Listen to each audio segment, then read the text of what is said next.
진노 중에 긍휼을 내리시는 하나님이라는 제목으로 하나님 말씀 함께 나누도록 하겠습니다. 우리가 지난 시간에 아비멜렉과 세겜에 임한 하나님의 공의로운 심판에 대해서 살펴보았습니다.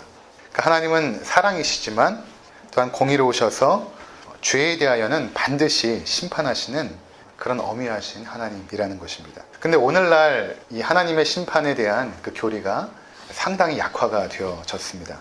예를 들어서 CCC에서 하는 사형리 전도법에 보면 맨 처음이 무엇입니까? 하나님은 당신을 사랑하십니다. 그리고 당신을 위하여 놀라운 계획을 가지고 있습니다. 영적 4가지 진리를 추렸는데 그 첫 번째가 하나님은 당신을 사랑하십니다. 또 성도들이 가장 즐겨 찬송하는 축복송, 사람들을 축복할 때 부르는 찬송 중에도 당신은 사랑받기 위해 태어난 사람. 물론 틀린 것은 아닌데 우리가 하나님의 공의로운 심판에 대해서 분명히 알지 못하고 하나님의 사랑만을 전달을 받으면 대부분의 사람들은 이렇게 생각을 합니다. 당연하지, 내가 얼마나 존귀한 자인데, 내가 얼마나 사랑받기에 합당할 만한 사람인데, 나의 존엄성, 나의 가치 사람들이 인정해 주는구나. 당연히 하나님도 나를 사랑해야지, 내가 세상에서 얼마나 존귀하고 가치 있는 인생인데, 이렇게 받아들인다는 것입니다. 근데 사실은 성경에서 하나님의 사랑을 이야기할 때는 그런 차원에서 이야기하는 것이 아닙니다.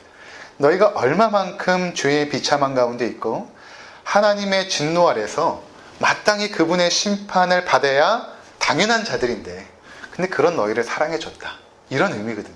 그러니까 하나님의 심판에 대한 이해가 전혀 없는 상태에서는 하나님의 사랑은 그냥 듣기 좋은 소리 또는 자신을 인정해주는 소리, 추상적인 사랑으로 들려질 수밖에 없는 것입니다. 그래서 바울은 로마서를 통하여서 로마에 있는 성도들에게 복음을 증거하는데 이미 그들은 복음을 알고 있는 사람들입니다. 근데 이 편지를 통해서 다시 한번 그들에게 복음의 그 명확성에 대해서 증거할 때에 1장부터 3장 20절까지 주로 어떤 이야기냐면 너희가 하나님 앞에서 비참한 죄인이다. 그리고 너희 가운데 남겨진 것은 하나님의 공의로운 진노밖에 없다 라는 것을 설명을 합니다. 제가 1장, 2장 정리해봤는데 1장 18절 하나님의 진노가 불의로 진리를 막는 사람들의 모든 경건하지 않음과 불의에 대하여 하늘로부터 나타나나니, 하나님의 진노가 경건하지 않은 그 모든 자들에게 임하고 있다. 2장 2절 이런 일을 행하는 자는 하나님의 심판이 진리대로 되는 줄 우리가 아노라. 우리들에게 하신 말씀입니다. 로마서 2장 5절 다만 내 고집과 회개하지 아니한 마음을 따라 진노의 날 곧 하나님의 의로우신 심판이 나타나는 그날에 임할 진노를 내게 쌓는도다. 하나님의 진노가 너희 위에 머물러 있다. 로마서 2장 5절 하나님께서 각 사람에게 그 행한 대로 보응하시되, 우리가 이 땅에서 하나님 앞에 살아갈 때에 수많은 죄와 그 참혹한 범죄들, 그것들을 하나님께서 보응하신다는 것입니다. 계속해서 바울은 하나님의 사랑을 말하지 않아요. 죄와 심판에 대해서만 이야기를 합니다. 왜냐하면 이것을 인정하지 않고는 하나님의 사랑을 이해할 수 없기 때문에 그렇습니다. 로마서 3장 10절에서 18절 우리 잠시 보고 오도록 하겠습니다. 기록된 바 의인은 없나니 하나도 없으며 깨닫는 자도 없고 하나님을 찾는 자도 없고 다 치우쳐 함께 무익하게 되고 선을 행하는 자는 없나니 하나도 없도다. 그들의 목구멍은 열린 무덤이요 그 혀로는 속임을 일삼으며 그 입술에는 독사의 독이 있고 그 입에는 저주와 악독이 가득하고 그 발은 피 흘리는 데 빠른시라. 파멸과 고생이 그 길에 있어 평강의 길을 알지 못하였고 그들의 눈앞에 하나님을 두려워함이 없느니라 함과 같으니라. 이 말씀에서 저에게 가장 많이 와닿았던 것이 무엇인가 하면 하나님을 두려워함이 없다는 것입니다. 이 땅에 의인은 하나도 없는데 다 하나님 앞에서 죄인인데 그 가장 중요한 원인이 무엇인가 라고 할 때 하나님을 두려워하지 않는다는 것입니다. 사람들은 죄를 범하면서도 하나님을 두려워하지 않습니다. 아니, 하나님을 두려워하지 않기 때문에 죄를 쉽게 범하는 것입니다. 이 두려움은 어떤 두려움인가 하면 엄격하게 말하면 하나님의 공의로운 심판에 대한 두려움입니다. 하나님의 심판이 얼마나 두려운지 모르는 거예요. 아니, 그 자체를 믿지 않습니다. 선하신 하나님께서, 자비와 은혜가 풍성하신 하나님께서 행한 나를 심판하실까? 믿지 않는 것입니다. 이것이 오늘날 많은 성도들이 가지고 있는 아주 잘못된 신앙관입니다. 저는 2가지 원인이 있다고 생각하는데, 첫 번째로는 교회가 그동안 기복주의에 편승해서 복음을 아주 값싸게 취급했기 때문입니다. 대중 집회를 통하여 복음을 전하고 예수 믿을 사람 일어나십시오. 영접 기도하고 당신은 하나님의 자녀가 되었습니다. 그 중에 하나님의 자녀들이 있겠죠. 그래서 교회 회원으로 받아들이고 우리 교회에 이렇게 많이 성장하고 부흥했습니다. 근데 정작 그렇게 교회에 들어온 사람들이 제가 만나보고 신방을 해보면 자신의 죄의 비참함에 대한 회개가 없었습니다. 그냥 하나님께서 여러분을 사랑하시고 여러분이 하나님의 자녀가 되면 하나님께서 여러분에게를 축복하십니다. 그 이야기 듣고 교회에 나온 것입니다. 그 자신의 죄에 대한 철저한 회개와 그 참회의 눈물이 없이 신앙생활을 하고 있는 것입니다. 그러니까 어떻습니까? 삶의 변화가 일어나지 않습니다. 진정한 회개 없이 하나님의 자녀가 되는 길은 없습니다. 그들이 믿는 신은 자신을 지켜주는 수호신일 뿐입니다. 이것이 첫 번째의 이유라고 생각합니다. 두 번째로는 악한 사단의 활동이 여기에 상당한 기여를 했습니다. 창세기 3장의 타락 사건을 보면 이렇게 시작하지 않습니까? 에덴 동산에 사단이 이렇게 찾아오죠. 뱀의 형상을 가지고. 뱀으로 상징된 것입니다. 사단이. 그리고 이렇게 말합니다. 하나님 참으로 너희들어 동산 모든 나무의 실과를 먹지 말라 하시더냐. 이렇게 싹 이야기를 건넵니다. 2장 16절과 17절에 보면 창세기에 하나님께서 너희가 동산 무슨 나무의 실과를 먹어라. 그렇게 말씀하셨거든요. 단지 동산 중앙에 있는 그 선악을 알게 하는 나무의 실과는 너희가 먹지 말라. 너희가 이것을 먹으면 정령 죽으리라. 이렇게 말씀하셨단 말이에요. 근데 사단이 뭐라고 말하냐 하면 하나님 참으로 동산 모든 나무의 실과를 먹지 말라고 하시더냐. 하나님은 다 누리게 하시고 단지 하나의 실과만 먹지 말라고 하셨는데 사단은 하나님을 마치 인간의 그 자유와 그 권리를 억제하고 억압하여서 인간이 행복한 것을 막아서는 분으로 묘사하고 있는 것입니다. 하나님이 참으로 그런 분이냐? 동산 모든 나무의 실과를 먹지 말라고 하신 분이냐? 그러니까 하와가 생각을 합니다. 사단의 이 질문이 굉장히 강교했던 것이 하와로 하여금 하나님의 말씀을 판단하게 만든 것이죠. 그러니까 굉장히 강교한 것입니다. 하나님의 말씀은 우리가 온전히 순종해야 되는데 하와가 그 이야기를 듣자마자 하나님의 말씀을 의심하고 판단하기 시작합니다. 하나님 그랬나? 그래서 이렇게 대답하죠. 하나님의 말씀에 동산 모든 나무의 실과는 너희가 먹을 수 있으나 이 동산 중앙에 있는 실과는 먹지도 말고 만지지도 말고 하나님 그냥 먹지 말라 이렇게 했는데 맞아 생각해보니까 하나님께서 건들지도 말라 그랬어. 그리고 먹으면 죽을까 하노라. 그렇게 말씀하셨어. 이렇게 대답을 합니다. 하나님은 정령 죽으리라. 원문으로 봅니까? 무트 타모트에서 죽고 또 죽으리라. 강조하신 것입니다. 무슨 말입니까? 하나님의 말씀에 너희가 불순종하면 너희가 순종할 때는 에덴의 모든 것이 너희에게 자유롭게 주어지지만 그 말씀에 불순종하게 되면 결국엔 너희가 하나님의 심판을 받게 된다는 것입니다. 반드시 내가 너희를 심판하겠다는 것입니다. 죽고 또 죽으리라. 근데 하와는 이렇게 말합니다. 죽을까 하노라. 하나님이 심판하신다고 그랬나? 이렇게 대답을 하시는 것입니다. 그러니까 사단이 듣고 뭐라고 대답하냐면 너희가 그것을 먹는 날에는 하나님같이 될 것이다. 그리고 너희가 정령 죽지 아니하리라. 너희가 그것을 먹어도 죽지 않을 거야. 다른 말로 하면 하나님은 그렇게 심판하는 분이 아니야. 그분은 사랑이고 그분은 자비롭고 한데 너희가 자유하길 원하지 그거 하나 불순종했다라고 너희를 심판하는 분은 아니야. 그러니까 하와가 그걸 따먹죠. 그러니까 사단이 맨 처음에 이 땅에 와서 하나님 나라의 진리를 공격한 것 중에 그 첫 번째가 뭐냐면 심판의 교리입니다. 하나님이 심판하지 않아 라는 교리입니다. 이것을 공격한 것이죠. 왜 그랬을까? 인간은 하나님이 심판하지 않는다라고 믿기 시작하면 어떠한 죄악도 쉽게 범하기 때문입니다. 이것이 깨어져 버리면 그 다음에는 완전히 무너져 버리는 것입니다. 이 진리가 깨어져 버리면. 그러니까 오늘날도 마찬가지로 사단은 계속해서 교회를 통하여 유혹하겠죠. 하나님 심판하지 않는 분이야. 그렇게 네가 범죄해도 하나님 다 용서해 주실 거야. 너를 축복하기 원하시는 분이죠. 이것만을 전하는 것입니다. 한쪽의 진리만을. 이게 무서운 것입니다. 한쪽의 진리만을 전하는데 이게 성경에 또 있거든요. 성경 전체에 하나님의 말씀을 전하지 않고 좋은 것만 전하는 거죠. 특히 좋은 것만. 아담과 하와가 하나님의 심판을 받습니다. 죽게 되죠. 그리고 그 이후에 태어나는 모든 세대들은 하나님의 심판 아래 놓여지게 된 것입니다. 그래서 이 세상은 악과 고난이 끊이지 않습니다. 어제 거실에서 이제 책을 보다가 잠깐 방에 들어갔더니 아내가 TV를 이렇게 보는데 이렇게 눈물이 그렁그렁한 거예요. TV를 보면서 이제 운 거죠. 무슨 이야기야? 이렇게 물었더니 동행이라는 그런 프로그램인데 엄마가 암으로 죽은 거예요. 이제 사남매를 놔두고 나서 막내가 이제 우리 희수 정도 되는 아이들인데 그래서 아빠가 사남매를 키우는데 아이들이 그 컴퓨터 앞에 쪼그리고 앉아가지고 그 엄마 아빠 결혼식 장면을 이렇게 보는 겁니다. 아빠한테 물어보는 거예요. 아빠 결혼할 때 엄마 예뻤어? 아빠 엄마 처음 봤을 때 예뻤어? 누가 먼저 프로포즈 했어? 이제 큰아이가 계속 물어보고, 아이들이 엄마가 너무 보고 싶은 거죠. 둘째 아이는 지금도 잠을 잘 때 죽은 엄마의 옷을 냄새 맡으면서 그렇게 잠들고 있다고 합니다. 그런 거 이게 TV로 보면 너무 가슴이 아파요. 어린이집에 차를 타고 나간 아이가 오후에 시신이 되어 돌아왔습니다.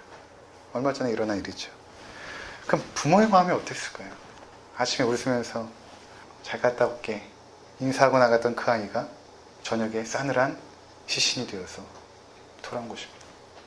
낮잠을 안 잔다고 어린이집 원장이 눌러서 지식사한 아이도 있었습니다. 그런 거 보면은 분통이 터지죠. 어떻게 이런 일이 있을 수 있는가. 이게 지금 우리 주변에서 일어나는 일이에요. 먼 데서 일어나는 일이 아니라 우리 가까운 데서 일어나는 일입니다. 우리가 기도하는 대부분의 기도가 사실은 이런 일들이 나의 삶에 일어나지 않기를 바랄 것입니다. 하나님 우리 가정만큼 지켜주세요. 이렇게 험악하고 약이 가득한 세상 가운데서 우리 아이들만큼은, 우리 가정만큼은 지켜주세요. 기도할 것입니다. 근데 이러한 악과 고통은 남의 이야기가 아닙니다.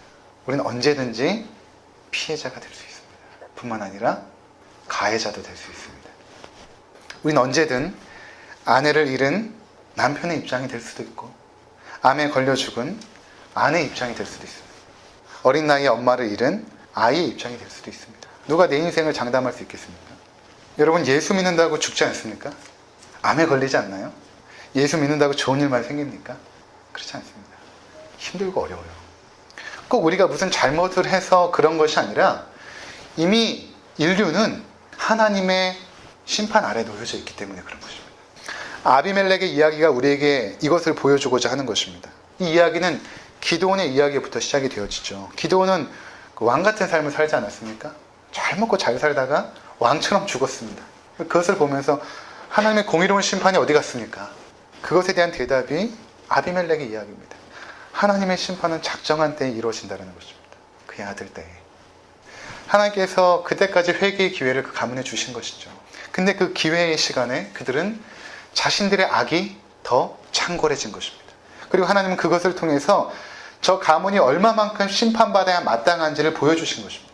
기돈의 가문이 몰락해버립니다. 그것도 비참하게 아비멜렉, 세겜에서 첩으로 나온 아들이 70명의 아들을 한 반석에서 쳐 죽이는, 얼마나 두려웠을까요? 그 아들들이 한 명 한 명씩 처형을 했으니까.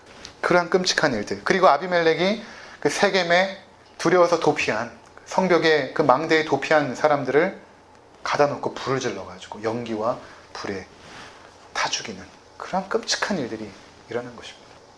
아비멜렉뿐만 아니라 그를 왕으로 세우고 섬겼던 그 세겜 사람들도 똑같이 하나님의 심판을 받게 된 것이죠. 만약 그들이 그리심산에서 외치는 요담의 외침을 듣고 회개했다면 어떠했을까? 우리가 지난주에 살펴본 것처럼 그 요나서에서 그 니느웨 성의 요나의 외침을 듣고 다 엎드려 회개하지 않습니까? 하나님께서 그들을 용서하십니다. 그 세겜성 사람들이, 그리고 아비멜렉이 그 요담의 외침을 듣고 회개했다면 그들에게도 하나님의 자녀된 삶을 살 수 있었을 텐데, 그런 아쉬움들이 남게 되는 것입니다. 근데 그 절대 권력을 누렸던 그 아비멜렉이 참 우습게 죽습니다.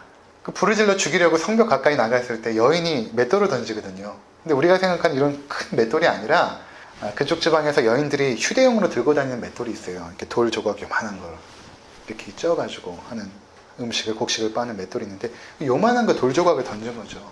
근데 거기에 아비멜렉의 두개골이 정확히 맞아서 깨져서 죽게 됩니다. 성경은 하나님의 심판이라고 말하죠. 그러니까 하나님의 그 심판은 우리가 생각하고 이렇게 임해야 돼라는 방식으로 임하지 않습니다. 때로는 아주 우습게 임해요. 하나님의 심판. 인간이 계획하고 저 악에 대해서 우리가 보응해야 될 텐데 어떻게 하면 보응할 수 있을까? 뭐 여러 가지 생각들이 있을 수 있겠죠. 고소를 해볼까? 아니면 밤에 가는데 뒤통수를 그냥 방망이로 때릴까? 근데 그냥 놔둬도 하나님께서 아주 쉽게 심판을 하십니다. 시편 8편 2절에 이렇게 말합니다. 주의 대적으로 말미암아 어린 아이들과 젖먹이들의 입으로 권능을 세우시며 이는 원수들과 보복자들을 잠잠하게 하려 하심이니이다. 대적들, 그 원수들을 하나님께서 어떻게 보복하시냐면 어린아이들과 젖먹이의 입으로, 아무런 능력이 없는 무능한 자들을 통해 하나님께서 그들을 보복하신다는 거죠. 그렇게 되면 어떻게 됩니까? 성경이 말하는 것처럼 원수들과 보복자들을 잠잠하게 하려 하십니다. 야, 하나님 정말 두렵구나. 저런 무능한 존재들을 통하여서도 하나님께서 그분의 심판을 나타내신다면 정말 하나님이 두려우신 분이구나.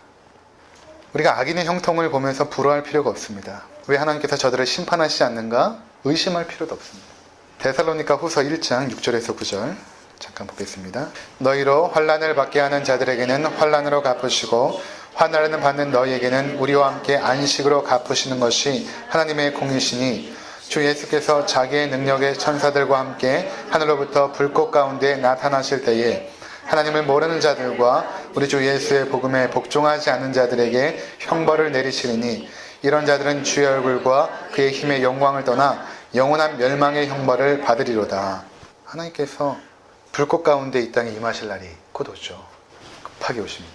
번개가 치듯 우리 주님의 임재가 아주 순식간에 일어나게 됩니다. 근데 그 공의로우신 주께서 그때에 심판하시는데 하나님을 모르는 자들, 그리고 또 한 부류는 누구입니까?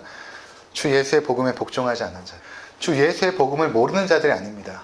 복종하지 않는 자들입니다. 알고도 복종하지 않는 자들이 있습니까? 없습니까? 교회에 있어요.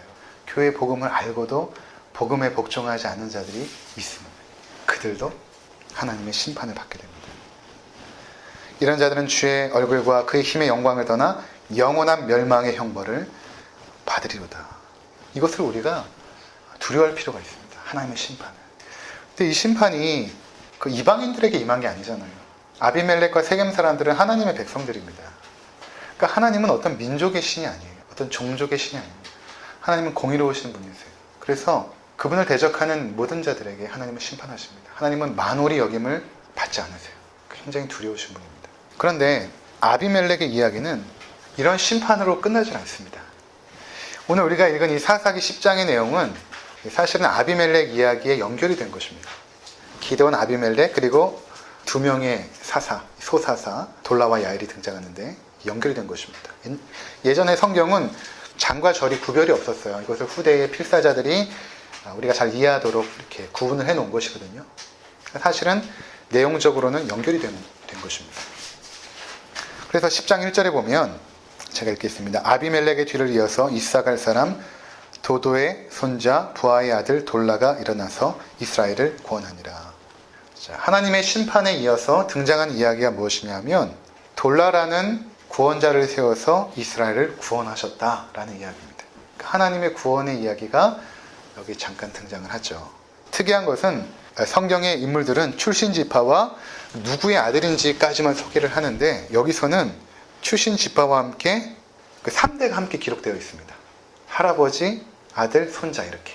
그 손자가 그 소사사 돌라거든요. 그래서 아비멜렉의 뒤를 이었다라는 것은 이 아비멜렉 이야기와 지금 이 10장에 나오는 이 소사사 이야기가 연결되어 있다는 것입니다. 아비멜렉의 심판 뒤에 하나님께서 이 가문을 들어 사용하셔서 이스라엘을 구원하셨다라는 의미입니다. 3대를 기록한 것은.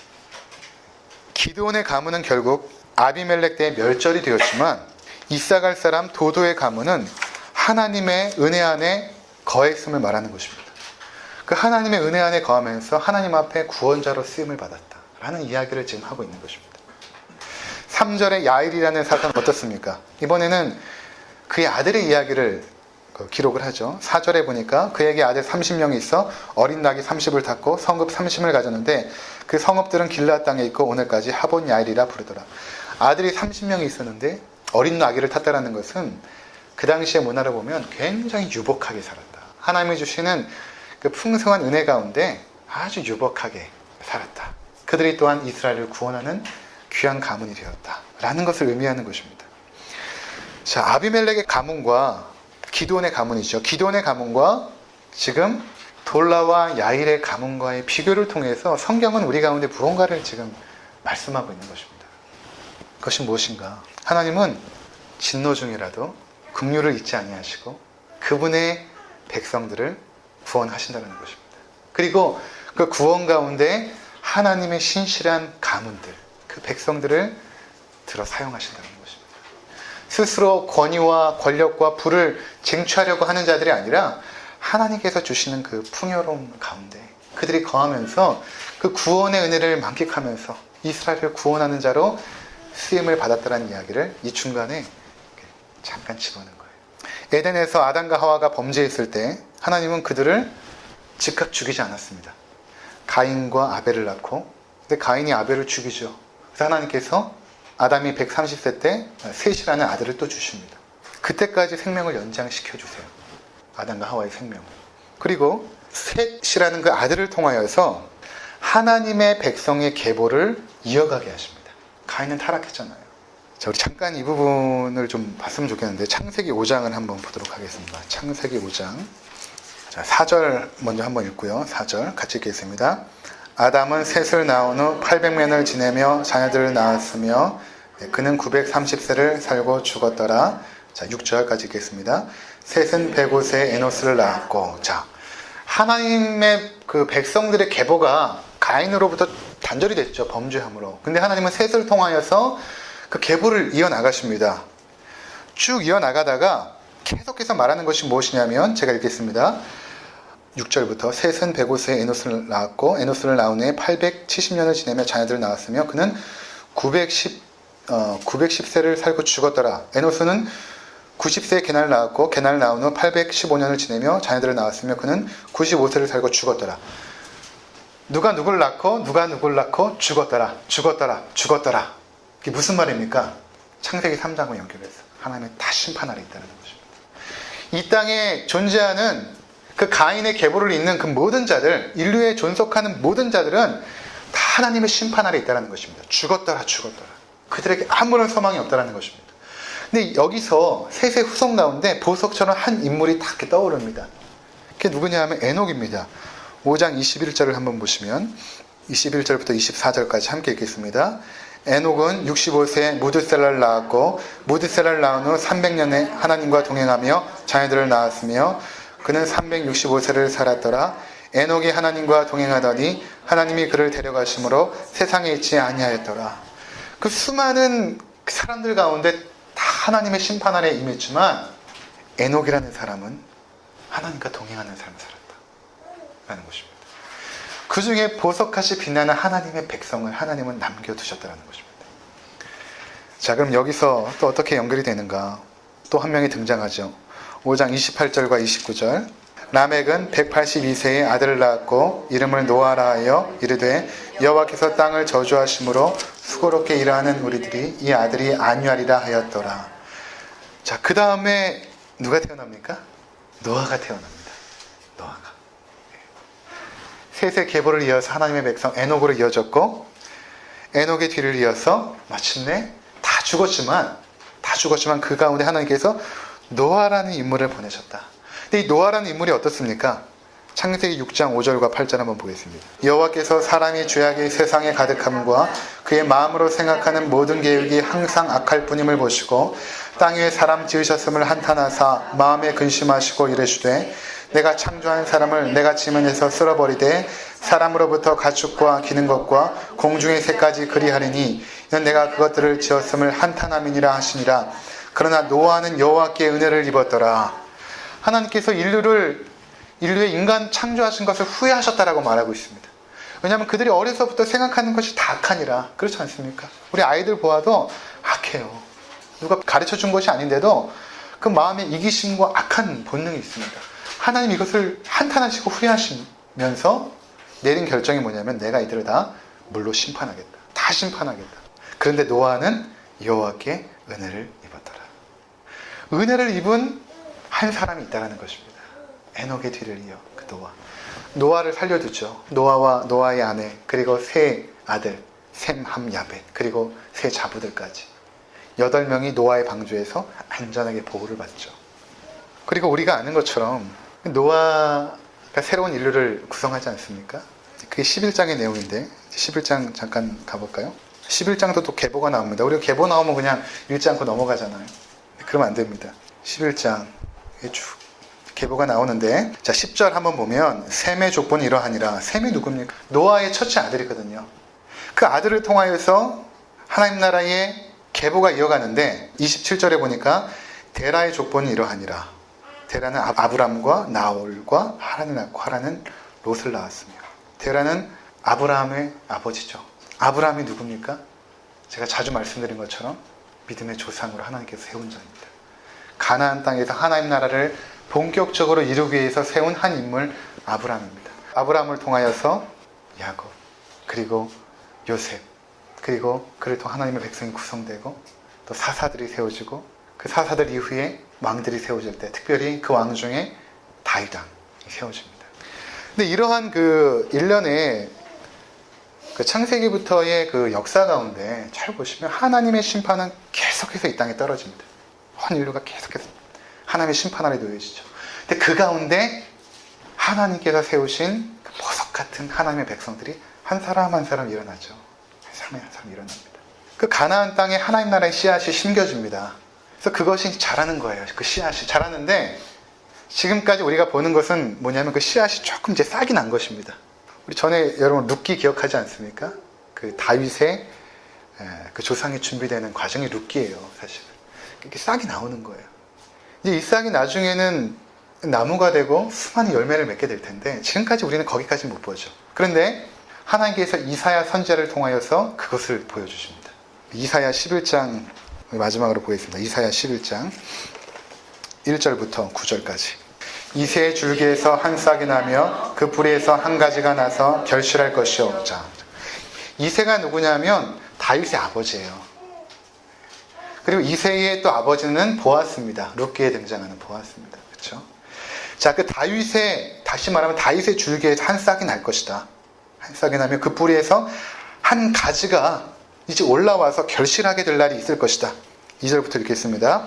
그의 위에 여호와의 영, 곧 지혜와 총명의 영이요 모략과 재능의 영이요 지식과 여호와를 경외하는 영이 강림하시니 그가 여호와를 경외함으로 즐거움을 삼을 것이며 그의 눈에 보이는 대로 심판하지 아니하며 그의 귀에 들리는 대로 심판하지 아니하며 공의로 가난한 자를 심판하며 정의로 세상의 겸손한 자를 판단할 것이며 그의 입에 막대기로 세상을 치며 그의 입술의 기운으로 악인을 죽일 것이며 공의로 그의 허리띠를 삼으며 성실로 그의 몸에 띠를 삼으리라. 자, 여기까지 보시면 그 다윗의 후손을 통하여서 이제 하나님 나라의 그 풍성한 결실을 맺게 되는 그 하나님 나라의 그 모습이 앞으로 너희들 가운데 임할 것이다. 그 하나님 나라를 우리 가운데 가져올 분은 누구냐? 여호와의 영, 그 지혜와 총명의 영이요 모략과 재능의 영이 충만한 그분이 이제 여러분 가운데 올 것이다.